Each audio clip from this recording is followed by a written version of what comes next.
Greetings, my fellow Fright Fiends, and thank you for joining me here in BoogeyMan Ben's Horror Zone. Hope everyone's doing well today. This is going to be the first of a brand new segment that I'm going to try to do at least every other week, if not every week. It's going to be called Tales from the Horror Zone. It's something that I think would be a lot of fun. So during the segment, every week at random, I'm going to pick something from the Horror Zone and talk about it, because there's a lot of stuff in here that I've had for years, way before I started doing the channel. There's a lot of history in here. There's a lot of history from my life. There's a lot of stories behind some of these collectibles as to why I got them when I did, or if I happened upon them, or if someone gave them to me.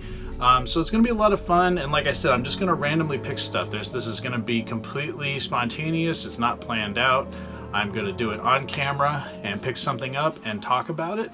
So right now I'm going to check things out here in the room. I'm going to look around, see if I see something that strikes my fancy that I'd like to talk about today.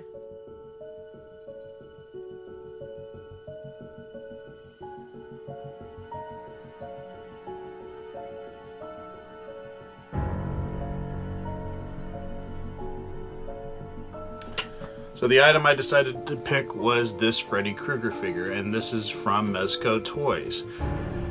Now, the day that I got this was a very bad day. This was going back to 2010, April of 2010. It was the weekend of WonderCon. It was one of the last WonderCons that were in San Francisco.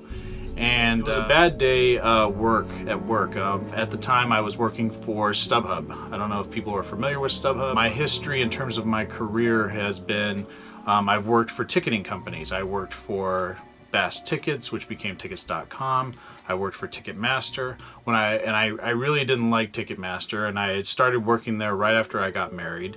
And at the time I was recruited by StubHub, which was a startup. It had been around for about 4 years. They recruited me because of my, at the time I had 5 to 6 years experience in the ticketing business, and recruited me. I worked there for 6 years, and it was a great experience.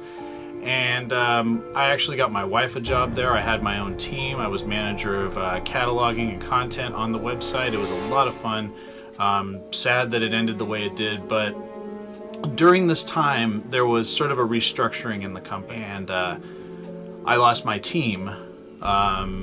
So my team was let go, I was kept on, and my wife's job was eliminated as well. We had both worked there going on 6 years, and I remember that day. It was one of the saddest days I've ever had to deal with, and I just remember my wife's last day when she was let go.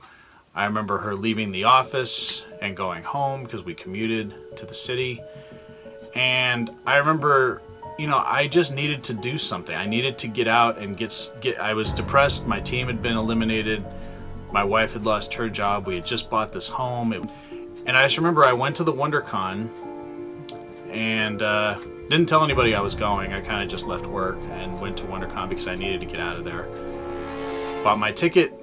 Didn't really do much, went in, looked around, and I saw this guy on the shelf, this Freddy Krueger. And I said, I need this guy. I need something to cheer me up right now. And he's always had a special place in my heart because of that, because it was purchasing him was the one thing that sort of picked me up that day. It was just something that made me feel better, and he's always been my favorite Freddy item in this room, because that day I needed something, and picking him up and buying him really made me feel a little bit better. Even though it didn't take the pain away from what my wife was going through, it didn't take the pain away that I was going to have to endure at work, losing my team the way I did, but for some reason that day Freddy Krueger gave me a little bit of solace and a little bit of comfort. He's always been one of my favorite figures. I love the design on him. I love the menacing look, the white eyes without the pupils. I just think he's really cool that he has the phone with the tongue coming out of it. He also has an Elm Street sign, which I have in a different area over here in the room. But yeah, this Freddy Krueger has a little bit of a story. He's one that kind of got me through a rough time. Got me, sort of just picked me up a little bit, you know, even if it was for a brief moment. But it's something that I will always treasure, and it's one of my prized items here in the room because of that. So that's going to be about it for today. Again, I'm going to start doing these. I think they're kind of fun. Like I said, I didn't plan this at all. Just wanted to pick up one item, just picked an item here in the room, talk about it. But yeah, talking about this Mezco Freddy Krueger. Picked up a little over 9 years ago. So yeah, awesome item, one of my favorites.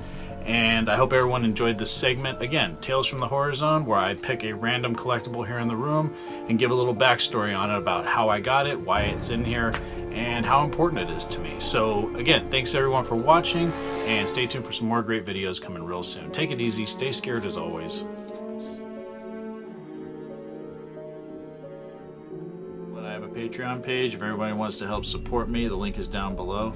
And if you do help support me, Dracula here will get more treats, and Dracula really loves his treats. So any support that you can give me would be very, very much appreciated. Right, Drac?